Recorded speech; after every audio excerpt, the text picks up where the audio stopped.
प्रयागराज के रहने वाले एक युवा इंजीनियर की हाल ही में जॉब चली गई थी। जॉब के लिए वो लगातार अलग अलग पोर्टल पर अप्लाई कर रहा था। जॉब की तलाश खत्म हो ही नहीं पा रही थी कि इसी बीच एक दिन उसे व्हाट्सएप पर एक मैसेज आता है। मैसेज एक जॉब प्रोफाइल का था। इसमें कहा जाता है कि कॉन्सेंटिक नाम की एक कंपनी में वैकेंसी है और इसके लिए उसका सीवी शॉर्टलिस्ट किया गया है। इसके बाद सिर्फ 2 दिन के अंदर उसके साथ 3.5 लाख का स्कैम हो जाता है। इसी तरह यूपी के एक और शख्स के साथ 40 लाख रुपए की ठगी हो गई थी। उसके पास इतने पैसे भी नहीं थे, लेकिन दोस्तों से कर्ज लेकर उसने खुद स्कैमर्स को पैसे ट्रांसफर कर दिए। लेकिन क्यों और कैसे? आज हमारे देश में स्कैम जैसे मामले लगातार बढ़ते जा रहे हैं। 2021-22 में 85,000 केस स्कैम के आए थे, जो कि आज बढ़कर 95,000 हो चुके हैं। और हैरान करने वाली बात यह है कि इसमें जो लोग भी फंस रहे हैं वो अच्छे खासे पढ़े लिखे लोग हैं। आखिर क्यों स्कैम का धंधा लगातार बढ़ता जा रहा है? क्या इससे बचने का कोई उपाय है? और अगर आपके साथ फ्रॉड हो चुका है तो आप इसके लिए क्या कंप्लेंट कर सकते हैं और क्या कदम उठा सकते हैं, आज हम जानेंगे इस वीडियो।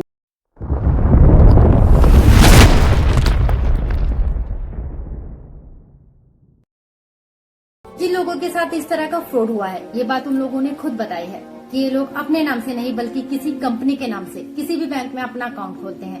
ये अधिकतर yes bank, HDFC bank, ICICI bank, IDFC bank और कैनरा जैसे बैंकों में अपना अकाउंट खोलते हैं। अब सोचने वाली बात यह है, जब इतना मोटा अमाउंट कहीं ट्रांसफर किया जाता है तो क्या बैंक इस पर गौर नहीं करता? और अगर गौर करता भी है तो क्या कोई एक्शन नहीं लेता? चलिए इसमें बाद में बात करेंगे। पहले बात करते हैं आखिर क्यों स्कैमर्स टेलीग्राम जैसे ग्रुप्स को ही चुन रहे हैं लोगों को फंसाने के। व्हाट्सएप ग्रुप में अगर किसी को ऐड किया जाता है तो वहाँ हर किसी का नंबर शो होता है, लेकिन वहीं टेलीग्राम पर इसका उल्टा है। टेलीग्राम पर प्राइवेसी की वजह से आपको हर किसी का नंबर शो नहीं होता। व्हाट्सएप पर अगर आप किसी को रिप्लाई करते हैं तो उस ग्रुप का हर मेंबर उस रिप्लाई को देख सकता है, जबकि टेलीग्राम पर अगर आप रिप्लाई करते हैं तो इसके लिए एक अदर चैट खुलती है जिसे ग्रुप का हर मेंबर देख नहीं सकता। और तो टेलीग्राम पे रिसीवर और सेंडर दोनों में से कोई भी उस चैट को डिलीट कर सकता है। इस ऑप्शन की वजह से स्कैमर्स कैश होने से बच जाते हैं और इसका फायदा उठाकर लोगों के साथ स्कैम करते हैं। चलिए अब बात करते हैं बैंक के एक्शन की और कंप्लेंट की। इसे ध्यान से सुनिएगा क्योंकि ये उन लोगों के लिए भी है जिनके अकाउंट बिना किसी साइबर क्राइम और फ्रॉड किए बिना ही फ्रीज हो चुके हैं। दरअसल बैंक साइबर सेल की कंप्लेंट द्वारा बैंक अकाउंट्स को फ्रीज करता है। इसमें सबसे पहले है इनडायरेक्ट कंप्लेंट। जब किसी के साथ साइबर फ्रॉड होता है तो फ्रॉड का अमाउंट अलग अलग बैंक अकाउंट में जाता है। ऐसे में अगर हमारे अकाउंट में उस पैसे का कुछ पार्ट आ जाए तो हमारा बैंक अकाउंट भी फ्रीज हो जाता है। जिन लोगों का अकाउंट इस चेन में आ जाता है उन सभी का अकाउंट फ्रीज कर दिया जाता है। यानी कि बैंक लीगल कंप्लेंट पर उन अकाउंट्स को फ्रीज कर देता है जो भी फ्रॉड में शामिल होते हैं। इसमें दूसरा है डायरेक्ट कंप्लेंट। जब किसी के साथ साइबर फ्रॉड होता है तो वह उस व्यक्ति के खिलाफ जिसने उसके साथ फ्रॉड किया है कंप्लेंट फाइल करता है, जिसे हम डायरेक्ट कंप्लेंट कहते हैं। क्योंकि ये डायरेक्ट कंप्लेंट किसी व्यक्ति के खिलाफ उसके नाम और उसके बैंक अकाउंट पर होती है, इसलिए इस पर एक्शन जल्दी लिया जाता है। तीसरी है चार्ज बैक। ये तब होता है जब कोई शख्स किसी से कोई प्रोडक्ट लेता है या सर्विस लेता है और उसके बदले में सेलर को पैसे देता है और फंड ट्रांसफर करता है और वही शख्स सेलर के खिलाफ कंप्लेंट फाइल कर देता है। इसे चार्ज बैक कहा जाता है और इसमें सेलर के अकाउंट को फ्रीज कर दिया जाता है। इसका मतलब बैंक भी लीगल कंप्लेंट द्वारा अकाउंट्स को फ्रीज करता है जो लोग स्कैम कर रहे हैं उन लोगों की। इसका मतलब साफ है कि बैंक भी इस पर लीगल एक्शन ले सकता है। अगर आपके साथ किसी भी तरह का स्कैम, साइबर क्राइम या फ्रॉड हुआ है तो ये एक्शन आपको तुरंत लेने हैं। सबसे पहले आपको 1930 इस नंबर पर कांटेक्ट करके अपनी शिकायत दर्ज करानी है। ये नंबर गृह मंत्रालय ने जारी किया है, जो कि पहले 155260 था, जिसे बदलकर 1930 कर दिया गया। तो इस बात का ध्यान रखें। इसके बाद आपको cybercrime.government.in इस वेबसाइट पे जाकर अपनी कंप्लेंट 24 घंटे के अंदर अंदर दर्ज करानी है।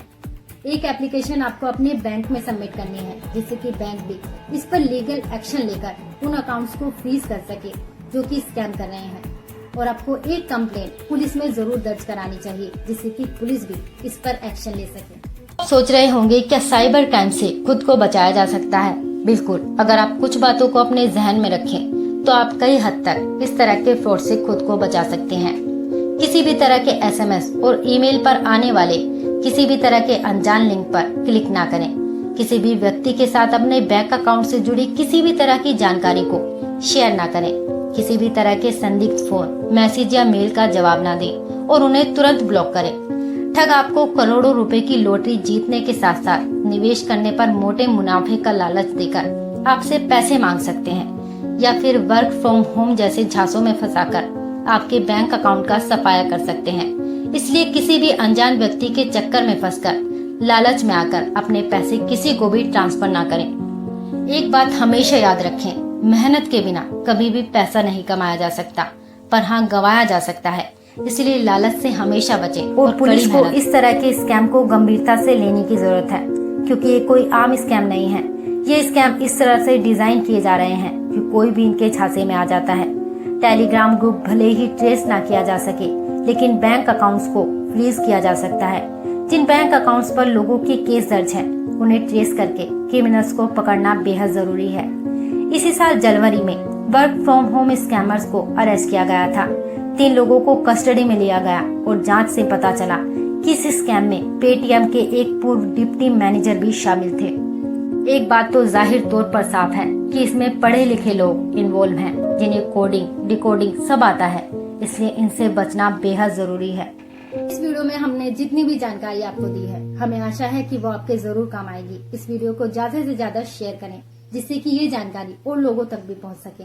ये वीडियो अगर आपको अच्छी लगी हो तो एक लाइक जरूर करें और ऐसी ही जानकारियों से जुड़ा रहने के लिए चैनल को सब्सक्राइब करना बिल्कुल ना भूलें। अब हम मिलेंगे आपको अपने अगले वीडियो में। तब तक अपना ख्याल रखें। नमस्कार।